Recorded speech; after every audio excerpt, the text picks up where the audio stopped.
NTV జర్నలిస్టులను పోలీసులు arrest చేసిరు. Arrest చేసినటువంటి సందర్భంలో నాకు మిత్రుడు, జర్నలిస్ట్ మిత్రుడు ఫోన్ చేసిండు. ఇట్లా అరెస్ట్ చేసిరు అన్న అని చెప్పానంటే, సాయంత్రం రిమాండ్ తిరస్కరణ ఉంటుంది చూడు అని చెప్పిన. సరిగ్గా అదే జరిగింది. రిమాండ్ తిరస్కరిస్తూ సరే ఏదో పూచికత్తు మీద వాళ్ళని వదిలిపెట్టడం జరిగింది. అసలు ఏంది మరి? Donthu Ramesh, NTV input editor, Sridhar, Paripoornachari,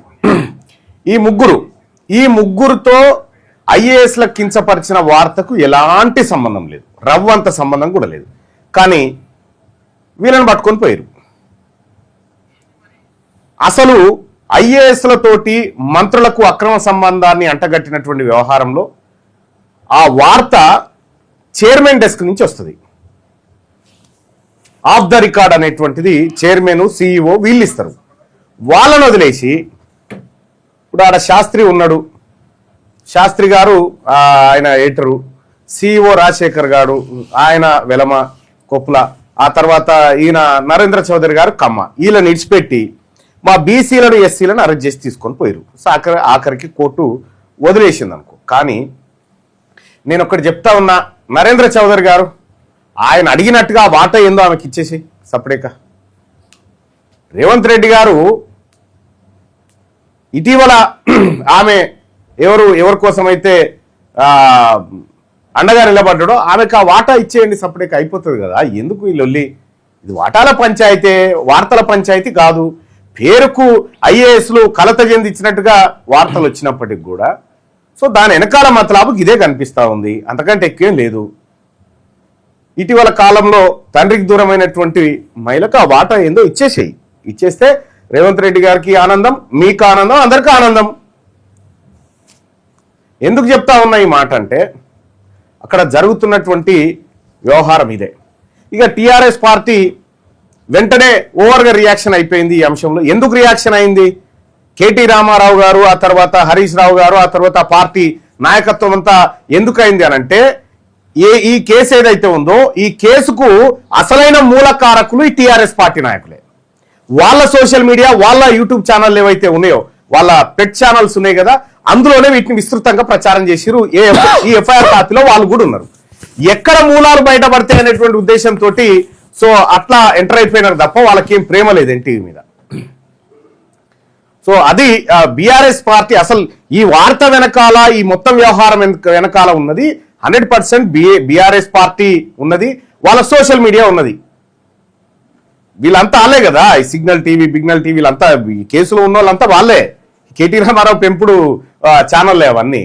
so వాళ్ళ ద్వారా ఎక్కడ మూలాలు బయటికి వస్తాయో, ఎక్కడ ఇది కేటీ రామారావు దగ్గర దాకా వస్తుందో అనేటువంటి ఒక భయాందోళనతోటి వాళ్ళు వెంటనే రియాక్ట్ అయిపోయి హరీష్ రావు గారు డీజీపీ గారితో మాట్లాడినట్టు, ఈయన ఆయనతో మాట్లాడినట్టు.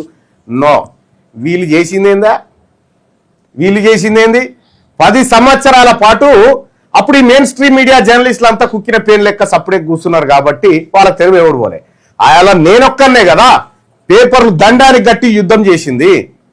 కేసీఆర్ చేస్తున్నటువంటి మోసాలను ప్రజాక్షేత్రంలోకి తీసుకొచ్చి ఎండగట్టింది నేనే కదా. అందుకే నన్ను అరెస్ట్ చేసినప్పుడు వీళ్ళు ఎవరు సపోర్ట్ చేయలే, వీళ్ళకి పెద్ద సంబంధం లేనన్నట్టుగా ఈ వ్యవహారం చేశారు. నాకు మిత్రుడు చెప్పాడు, అన్న ఇట్లా జరిగిందన్న అంటే ఆ పంచాయతీ గదిగా తమ్మి, గిది పంచాయతీ, ఇది వాటాల పంచాయతీ, ఇది స్టేట్ల పంచాయతీ. ఎన్టీవీలో ఒక మహిళకు వాటా కోసం అంటే టీఆర్ఎస్ పార్టీకి టీ న్యూస్ ఎట్లా ఉందో ఇప్పుడు ఆమెకు కూడా ఒక న్యూస్ ఛానల్ కావాలట. ఆ న్యూస్ ఛానల్లో వాటా కోసం ఆమె చేస్తున్నటువంటి ప్రయత్నాల్లో ఇదొక ప్రయత్నం అంతే. అదేదో ఏదో కావాలని వీళ్ళని తీసుకుపోయారు అనేది అయితే స్పష్టత లేదు. ఎందుకంటే ఘటన ఇప్పుడో జరిగింది, వాళ్ళేదో ఎఫ్ఐఆర్ చేసినారు, దానికి నోటీస్ సర్వ్ చేయొచ్చు, తర్వాత స్టేషన్ బెయిల్ ఇవ్వచ్చు, వదిలిపెట్టవచ్చు. కానీ ఎయిర్పోర్ట్లకే ఎత్తుకొచ్చి, ఇళ్లకే ఎత్తుకొచ్చి ఇంత హంగామా చేయాల్సినటువంటి పని లేకుండే. సో ఇదంతా నరేంద్ర చౌదరి గారిని బెదిరించి, నరేంద్ర చౌదరి గారు నీ సంగతి ఏంది మరి, ఆ వాటా ఇస్తావా లేదా ఈమెకు అనేటువంటి డీల్ జరుగుతూ ఉందన్నట్టు ఆ పనిలో ఉన్నది ఇప్పుడు ఆ వ్యవస్థ అంతా. ఇది ఒరిజినల్ కథ. ఇక దొంతు రమేష్, ఆ తర్వాత మా పరిపూర్ణాచారి, మా విశ్వబ్రాహ్మణ బిడ్డ, మా గౌడ బిడ్డ, ఈ ఇద్దరు ఆరితో పాటు శ్రీధర్ మా ఎస్సీ సామాజిక వర్గం బిడ్డ, వీళ్ళే దొరికినారు అల్కగా. నరేంద్ర చౌదరిని ఎందుకు గుంజుకపోలేదు? ఆ సీఈఓని ఎందుకు పట్టుకపోలేదు? ఎడిటర్ని ఎందుకు పట్టుకపోలేదు? మీరంతా వాళ్ళతో డీలింగ్స్ ఉన్నాయి కాబట్టి వాళ్ళని పట్టుకపోలే, వీళ్ళని చూపెట్టి బెదిరిస్తేందుకు చేసినటువంటి కథ ఇది కేవలం ఆ మహిళకు వాటా కోసం జరుగుతున్న యుద్ధం. గంతే, మీరు గుర్తుపెట్టుకోరు. నిజంగా ఈ కేసులో మీరు చూడండి, ఆ ఎఫ్ఐఆర్ కాపీ మీకు చూపిస్తా. ఈ కేసులో మొత్తం 9 మందిని పెట్టిరు కదా.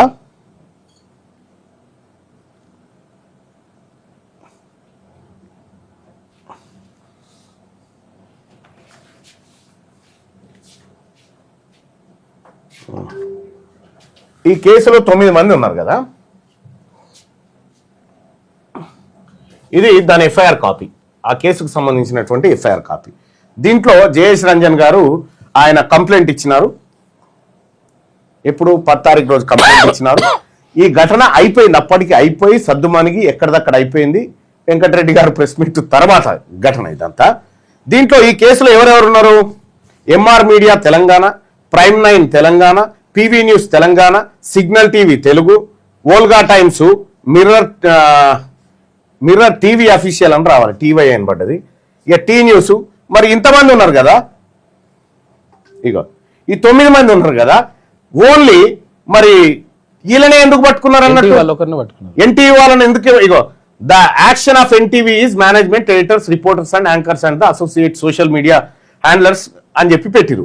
ఓన్లీ ఎన్టీవీ వాళ్ళనే ఎందుకు పట్టుకున్నారు, మిగతా వాళ్ళని ఎందుకు పట్టుకోలేదు? ఇది వాటాల పంచాయతీ, వార్త పంచాయతీ కాదు. ఇది వాటాల పంచాయతీ కాబట్టి ఇది జరిగింది. ఇది పాపం ఆ ఎన్టీవీలో అరెస్ట్ అయిన జర్నలిస్టులకు కూడా ఇది తెలియకుండొచ్చు. ఇది వాటాల పంచాయతీ అని సంగతి. ఇది 100% వాటాల పంచాయతీ ఒకటి. రెండోది, ఈ ఐఏఎస్ అధికారుల పైన నిజమైన ఎంక్వైరీ జరిగితే మేమేడ దొరుకుతామని రామారావు గారు, హరీష్ రావు గారు ఎంటర్ అయినాడు. గంతే తప్ప కానీ వాళ్ళు వీళ్ళు చేసింది ఏందా? మా సుదర్శన్ ఇంటికాడికి ఎత్తుకరాలే, తలుపులు వలగొట్టి నా ఆఫీస్ ధ్వంసం చేసి ఎన్ని మాటలు ఎత్తుకపోయారా? వీళ్ళు చెప్తారా? బీఆర్ఎస్ పార్టీ నాయకులు సిగ్గుండాలే కదా. మీరు జర్నలిస్టుల గురించి ఆయన పండుగ పూట ఏంటండి, మేము అనేక పండుగలు జైల్లోనే ఉన్నాం. ఉగాది అనలే కదా, ఉగాది అలానే ఉన్నాం, అనేక పండుగలు మేము అలానే ఉన్నాం జైళ్లలోనే, దీపావళి అన్ని. అప్పుడు గుర్తు రాలేదా మీకు? ఇది కేవలం వాళ్ళ రాజకీయ అవసరాల కోసం ఆడుతున్న డ్రామా. ఇందులో మేమైతే సీరియస్ గా తీసుకుంటలేము. ఆ వాటాలు తేలిన తర్వాత అందరు మంచోళ్ళు అవుతారనేది నా లెక్క, నాకున్నటువంటి అంచనా ఇది. సో ఏదేమైనప్పటికీ కూడా మీ వాటాల కోసం మా బీసీ బిడ్డలను, మా ఎస్సీలను ఏదైతే వేధిస్తా ఉన్నారో దీన్ని ఖచ్చితంగా బదులు తీసుకుంటాం. ఎవరైతే దొంతు రమేష్ కు సంబంధం లేదు, మా పరిపూర్ణాచారికి సంబంధం లేదు, మా శ్రీధర్కి సంబంధం లేదు. ఒకవేళ ఇటువంటి క్రైము లేకపోతే ఒక హిడెన్ హిస్టరీలకు సంబంధించినటువంటి ఉంటే అందులో శర్మ అని రిపోర్టర్ ఉంటాడు, అతడు కదా ఇన్పుట్ పట్టుకొచ్చింది. మరి అతన్ని ఎందుకు వదిలేసిరు?